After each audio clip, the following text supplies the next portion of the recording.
একবার এক সায়েন্টিস্ট তার এক্সপেরিমেন্ট করার জন্য একটা বড় অ্যাকোরিয়াম তৈরি করে এবং যে অ্যাকোরিয়ামের মধ্যে অনেক বিভিন্ন কালারিং কালারিং মাছকে ছেড়ে দেয় এবং যে মাছগুলো ওই অ্যাকোরিয়ামের চারিধারে খুব আনন্দে ঘোরাফেরা করতে থাকে।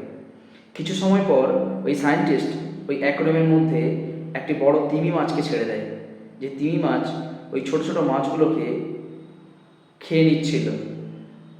এর কারণে কিছু সময় পর সায়েন্টিস্ট একটি গ্লাস বল তৈরি করে, যে গ্লাস বল ট্রান্সপারেন্ট, অর্থাৎ দুদিক থেকে দুদিকে দেখা যাবে কিন্তু এক প্রান্ত থেকে অন্য প্রান্তে যাওয়া সম্ভব নয়, এবং যেটা ওই অ্যাকোরিয়ামের মাঝ বরাবর রাখা হয়।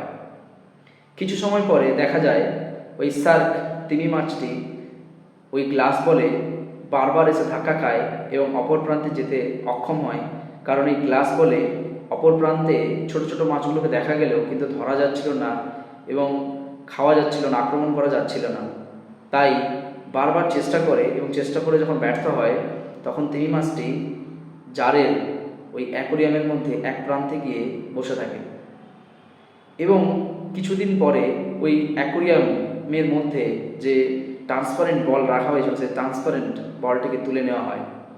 এই ট্রান্সপারেন্ট বল যখন তুলে নেওয়া হয় তখন দেখা যায় তিমি মাছটি আর চেষ্টা করছে না ওই ছোটো মাছগুলোকে ধরার জন্য, এবং কিছুদিন পরে দেখা যায় তিমি মাছটি ওখানেই মারা পড়ে। গল্পটা এখানেই যে তিমি মাছটি মারা গেল কী কারণে। আমাদের জীবনেও একই রকম, আমরাও জীবনে অনেক সময় অনেক কিছু কাজ করার চেষ্টা করি, ট্রাই করি, কিন্তু বারবার যখন এই ট্রান্সপারেন্ট ওয়াল যখন আমাদের সামনে তৈরি হয় তখন আমরা বাধাপ্রাপ্ত হই, এবং বাধাপ্রাপ্ত হতে হতে আমরা মাইন্ডে একটা কমফোর্ট জোন তৈরি করি। যে কমফোর্ট জোন আমাদেরকে বাইরে বেরোতে দেয় না, যে কমফোর্ট জোন আমাদেরকে নতুন কিছু করার জন্য ইন্সপিরেশন দেয় না, বাধাপ্রাপ্ত হয়। আমরা অনেক সময় অনেকের মুখে শুনেছি যে কেউ বিজনেস করার জন্য ট্রাই করেছিল, ফেল হয়েছে, আর চেষ্টাই করেনি।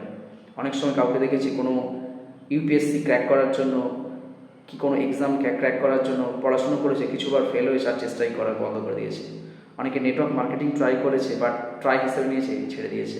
অনেকে সেলস ইন্ডাস্ট্রিতে গিয়েছে বাট সেখানেও ভালো কিছু আশা করতে পারেনি। তো আপনাদের লাইফে প্রত্যেক মুহূর্তেই কিন্তু একটা অদৃশ্য ট্রান্সপারেন্ট বল থাকতে পারে। কখন সেই ওয়াল আমাদের জীবন থেকে সরে যাবে আমরা জানি না, বাট আমাদের নিরন্তর চেষ্টা করতে হবে। কারণ একটা কথা হিন্দিতে আছে, কোশিশ করনে ওয়ালো কি কভি হার নেই হতি। তো আপনাকে কোশিশ করতে হবে, চেষ্টা করতে হবে। কখন আপনার জীবনে এই ট্রান্সপারেন্ট ওয়াল সরে যাবে আপনি জানেন না।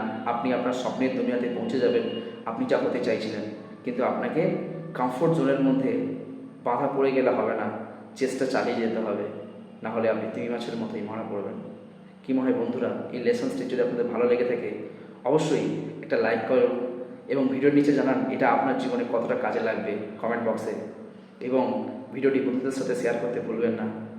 যদি আপনি এই ভিডিওটা ইউটিউব থেকে দেখে থাকেন তাহলে অবশ্যই চ্যানেলটি লাইক করে চ্যানেলটি সাবস্ক্রাইব করে রাখুন এবং বেল বাটনটা বাজিয়ে রাখুন। আর যদি ফেসবুক থেকে দেখে থাকেন অবশ্যই চ্যানেলটি ফলো করে রাখুন। Till the time, UK self made.